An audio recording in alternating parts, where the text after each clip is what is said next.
Let me start off by prefacing this is going to be a spoiler episode here today on the House of the Dragon, and yes, I am admittedly a green, Team Green fan.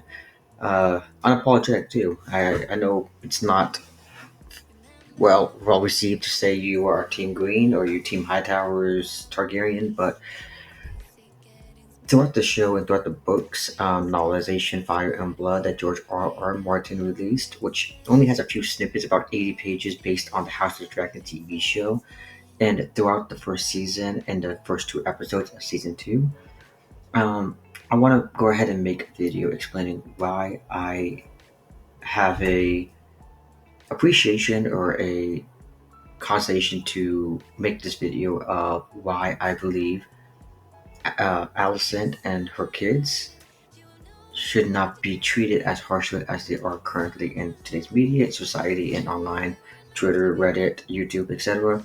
This is going to be a video injustice or a video of appreciation for the high towers. Bear with me. I do know they are definitely filmed to be portrayed as the antagonist or the antagonizing force of the show, and I love everything they've done with the show and all the changes they've made so far with the show compared to the books, and how they've expanded on each characterization or each character itself within House Creed. Um, so, like I said, this is going to be a episode here based on House of the Dragon. It is going to be spoiler, and with that, welcome to the Popcorn Perspective. My name is AK, and I'm just going to go ahead and take a few moments of your time, explain to you why I believe Team Green is someone that you shouldn't just disregard or immediately hate. They're not the Joffrey Baratheon of this series. They're not the um, Euron Greyjoy. They're not the bastard of Bolton. I feel like House Green has been taking a lot of negative press lately, and I want to just go explain why. I think, especially a character like Alicent or her son, the King Aegon, why they are more sad characters and not just antagonist bad people. So briefly, before I go into much detail on why I believe House Green is justifiable in their actions, I'm going to go ahead and explain briefly the lineages of Alicent, her dad Otto, and her son, the King Aegon. I'm not going too much in depth of all of her kids and all of her grandkids, nor am I going to go into detail about her mom and that side of it, her maternal side of things, because she was unfortunately she died before the show itself even took place in season one. I'm going to go more or less try to keep it contained throughout what we've seen and what we know. So, Alicent, who is she? Alicent is or was a friend of Princess Rhaenyra Targaryen. She was roughly around the same age, and when the king, Paddy Constantine character, King Viserys the First, passes away during childbirth, her dad, the Hand of the King, Sir Otto Hightower, commands his daughter to comfort an old alien king. That right there shows you that she had not the nicest childhood. Her dad didn't really care too much about being a father figure. More or less, he cared about being in control. He was the hand of the king for multiple years. He was playing a lot of strings. He was like the puppet master, and he is, in my personal opinion, the true antagonist of the series.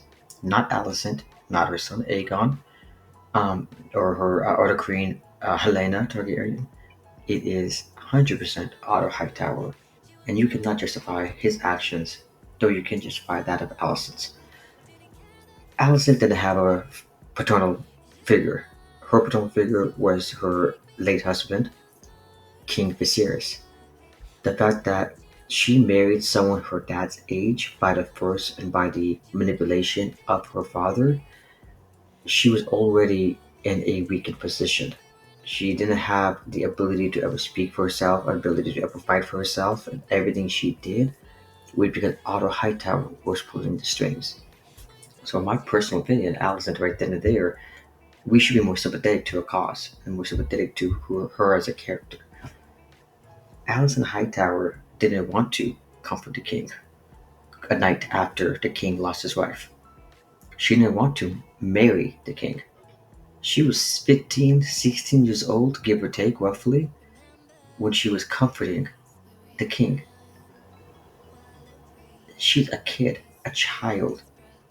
And when she had her first kid, she was probably about 17, 18 years old, while the King Viserys was in his late 30s, 40s at this point in time.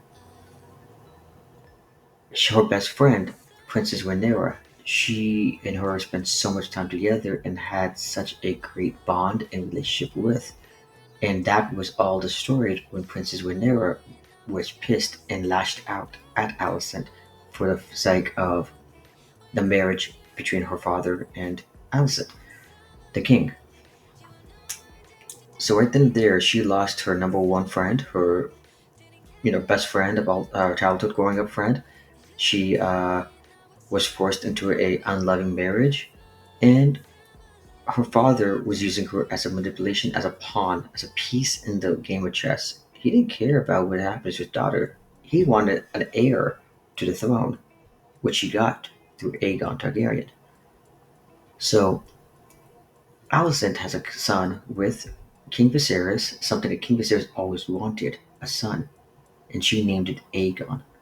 And who is this young man who becomes king? Well, like I said, I do believe King Aegon the Second, who is the sixth king of the Seven Kingdom. He, you should honestly feel bad for him as a character. He was a young kid who was always looked second to from his stepsister Rhaenyra. Um, because Rhaenyra was older, a lot more mature, already had her own kids at this point, and Rhaenyra is the apparent heir to the Iron Throne.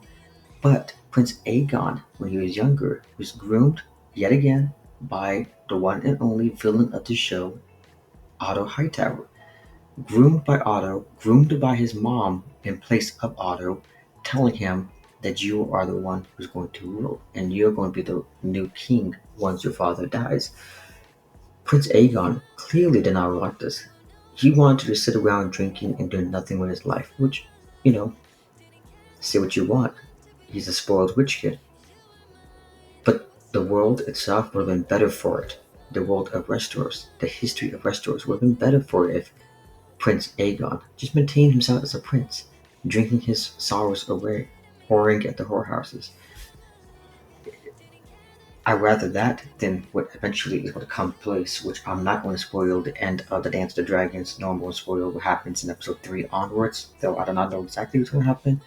I've read the books, I have a rough understanding of the history, and I'm not going to go into much detail on that alone.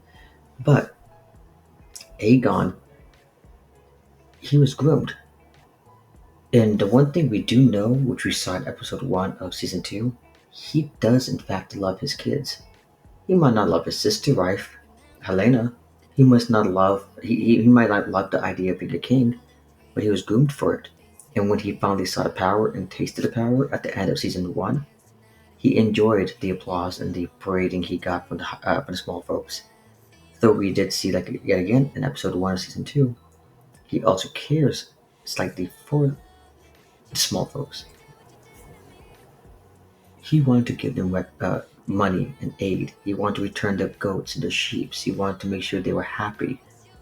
Yet again, Otto Hightower steps in and stops that from happening because Otto Hightower knows that they need this because Otto Hightower, they need the money, they need the swords, they need the goats because Otto Hightower wants war and he knows if war is to break out, the royal family needs to be fed. Forget about the small folks. We need to be fed. The dragons need to be fed. The soldiers need to be fed. This didn't have to go to war, but he instigated from day one, before his grandson was born, before his daughter married King Viserys. He's a manipulating son of a bitch, and that is for sure. He and Daemon are one and the same, which is why throughout all of season 1, Daemon Targaryen and The hand of the king, Otto Hightower, did not like each other because they both were manipulative. They both were mastermind chess players, and they both feed off the egos of others. So now that King Aegon is taking the crown, his dad has died. He has a kid. What does Daemon do? Daemon wants blood for blood. Remember, Queen Rhaenyra lost his daughter at the end, lost his son, lost her son, I do apologize, at the end of season one. She's mad and she's angry, though she never sanctioned the attack on Helena and Aegon's child, Jaehaerys. She never sanctioned anything. Rhaenyra did not do anything. Alicent never pushed for war. Alicent was trying to maintain peace, sending letters to Rhaenyra, apologizing for her son's action, wanting to come to the table and renegotiate a peace offering. Though Daemon took matters into his own hand, paying off the two characters Blood and Cheese, which we saw at the end of episode 1, the horrific scene where Blood and Cheese counters Helena, picks out her son, the future heir to the Iron Throne, and decapitating the poor kid. This would send any father mad, any father crazy. We saw in the beginning of episode 1 of season 2 that Aegon wanted his son to be, even though his son is an infant, a toddler, 1 or 2 years old at this point, he wanted him to be sitting in his small council meetings because he knows his son will be the future heir to the Iron Throne, and unlike him, he wants to make sure his son is prepared. But his son was taken from him by the manipulation of Daemon, by the manipulation by his the Hand of the King and his grandfather Otto Hightower, and that sends him off at the deep end. Otto Hightower and Daemon Targaryen created the villain that we now see as King Aegon II. Helena, who is just a poor sweet girl, a cryptic. She has what seems to be dreams, which is very soothing and very fitting since she rides a dragon named Dreamfire. She sees things but does not know how to communicate this. And unfortunately, her lack of communication and her lack of love between her and her husband, Aegon, her brother, causes a separation of the two families. You can see right there, they don't really have love for each other. He loves his kids, she loves his kids, but they don't love each other. And that's because, once again, through the manipulation and through the forced hand of Otto and his mom, Alicent, he married his sister, someone he didn't love. We know for a fact he did not want to marry his sister. You can tell in his face, you see the way he looks at her and the way she looks at him. There's no love between the siblings, besides sibling love. Yet, the loss of both of their sons is enough to drive any sane person mad. And we saw that brilliantly portrayed in the beginning of episode 2 of season 2, when Aegon was lashing out the small council, yelling, cursing, screaming. Tom Glencarney portrayed it perfectly. A loving father who lost his son.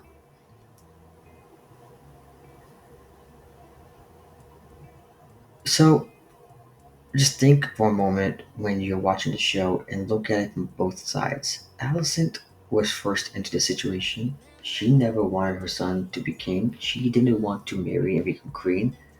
Her dad manipulated this. Her dad kept putting poison in their ears, saying, if you bow to Rhaenyra, she will kill your sons, her brothers, because they are potential threats to her. Rhaenyra would never have done that, and Alicent knows that. Alicent grew up with her. Alicent knows Rhaenyra, no matter her downfall and her problematic behavior, she's a caring and loving friend. And all she wants is what she believes is hers, the throne, which, by all rights, her dad named her the heir, Rhaenyra the heir. And Alicent knows that. Though through the manipulation, through the whispering of the ears of Otto, and through Daemon's rash actions, he and her, he and Otto, so Daemon and Otto created potentially one of the most villainous characters that we are going to see throughout the remaining of the show with Aegon Targaryen. So yes, like I said, he is going to be a villain. Obviously, they're setting him up to be one, but every villain has a great beginning, and his great beginning is the true mastermind behind the Dance of the Dragon, Otto Hightower. So I'm gonna leave it at that. Obviously, we still have a couple more episodes here. I think 6 episodes left of the season. I think it's a shortened 8 episode season, unfortunately. Episode 2 was in my opinion, one of the best seasons we've gotten of Game of Thrones and House of the Dragons thus far. The acting from all the actors was perfect. Tom Glenn, in my personal opinion, stole the show. Second in that would obviously be um, Rhaenyra herself, Emma Darcy. They portrayed Queen Rhaenyra and their anger and sadness and fear perfected to perfection. All I will say is this show has shown once and again that acting is far more is the forefront of the show. The actions, the violence, the gratuitous nudity, and all that, it's in the background. The forefront of the show is the acting, the dialogue, the storytelling. And that's something I'm afraid some of the fans have missed. They immediately, after season one, hated on the Greens, attacked the Greens just based on the writing of the show. But they failed to understand or they failed to see that, unfortunately, the Greens aren't as bad as the Blacks. They both are equal. They both have an evil guy within them, Daemon, Otto, and they both have a guy trying to whisper and poison the ears of their potential heir, Queen Rhaenyra and King Aegon. And with that, I'll leave you at that. Drop a comment, like below if you agree or disagree. Let me know what side you're on. Your house green, house black, or house neither. Fuck the dragons. House dark. Let me know what house you're from. Thank you guys. Bye. Hey, I do apologize. One last edit before I do head out here. Just think about it like this: at the end of episode 2, season 2, Alicent cannot even comfort her own son. She asked her dad. She told her that I have sinned, and her dad didn't want to hear about it. And just like how her dad never comforted her, she did not know how to comfort her own son. It's more sad than it is funny or entertaining to watch. It's depressing. The Greens are easily one of the most depressing family. And like I said, that's why I sympathize with them. Catch you next time.